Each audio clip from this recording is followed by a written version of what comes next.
Nous sommes de nouveau sur cette chaîne pour aborder la notion de la priorité selon Dieu. Au premier épisode, nous avons vu l'échelle des priorités, comment les priorités étaient classées selon la parole. On avait d'abord Dieu, ensuite moi, ensuite la famille, donc ma maison, et après j'avais le ministère, et en dernier niveau, on avait les loisirs, la famille, le social, le travail. Donc aujourd'hui, nous nous retrouvons pour aborder la notion de Dieu en tant que priorité principale. Nous sommes au deuxième épisode de notre série intitulée La gestion des priorités. On aborde la notion de l'équilibre parce qu'il faut vraiment être équilibré. Dans la première saison, on va aborder la gestion des priorités. Ensuite, nous aborderons dans la deuxième saison la gestion du temps. Et donc, Dieu en tant que priorité. Je priais le Seigneur, je dis, mais comment je vais aborder cette notion en 5 minutes? Le Seigneur m'a mis à cœur de parler de l'épisode du veau d'or. Dans la Bible, vous regardez, il y a un épisode où Moïse va sur la montagne pour aller chercher Dieu.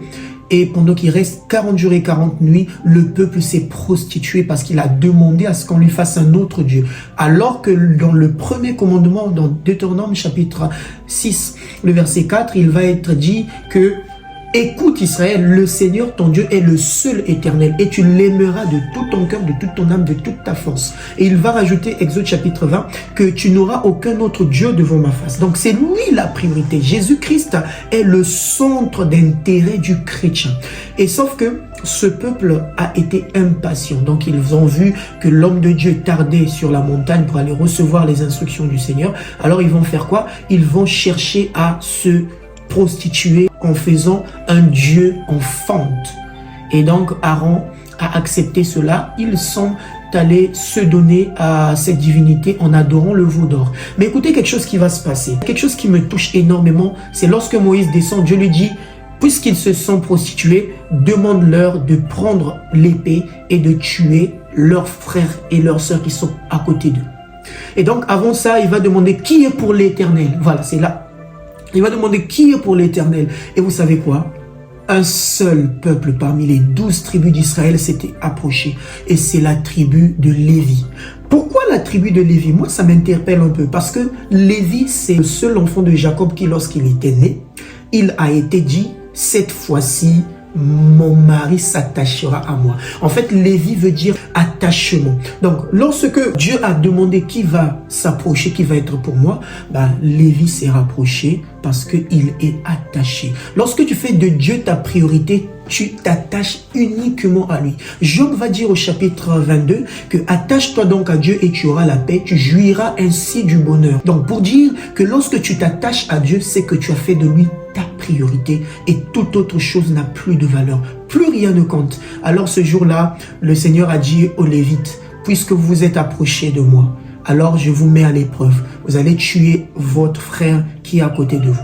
Ils ont retiré l'épée du fourreau et ils ont exécuté l'ordre de l'Éternel. C'est à partir de ce moment-là que Lévi est devenu la tribu assignée au sacerdoce. Regardez bien, tout le peuple, lorsque Dieu les retire d'Égypte, le sort d'Égypte, il dit, libère mon peuple afin qu'il aille me servir. Donc pour Dieu, tout le peuple était un royaume de sacrificateurs.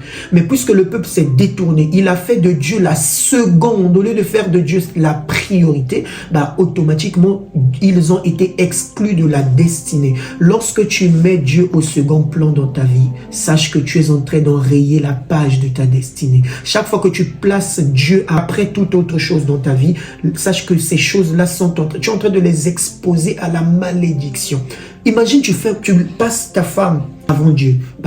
Ne t'étonne pas qu'un jour ta femme décède. Et je peux vous donner un témoignage. Je connais un homme de Dieu qui a perdu sa femme juste parce que sa femme commençait à prendre la place de Dieu. Et pareil, si tu laisses ton boulot, au lieu d'aller au culte, au lieu d'aller prier, tu laisses passer ton boulot avant Dieu, ne t'étonne pas que tu le perdes. Il y a des gens qui se sentent endormis et qui ne se sont jamais réveillés parce que le sommeil était devenu leur Dieu. Chaque fois que tu fais de quelque chose d'autre ta priorité, c'est une idolâtrie. Ce n'est pas différent d'adorer le veau d'or. Donc, vraiment, n'adorons pas le veau d'or. n'adorons rien d'autre que l'Éternel en faisant de lui la priorité par Jésus-Christ. Donc, si tu fréquentes une église, vraiment, je t'encourage, investis-toi dans le service. Dieu n'appelle pas les qualifiés, mais il qualifie les personnes qu'il appelle. Parfois, tu te poses des questions, tu te donnes des excuses, mais comment je vais faire? Non, lance-toi, fonce. Parce que quand tu fais de Dieu ta priorité, Dieu fait de toi sa priorité.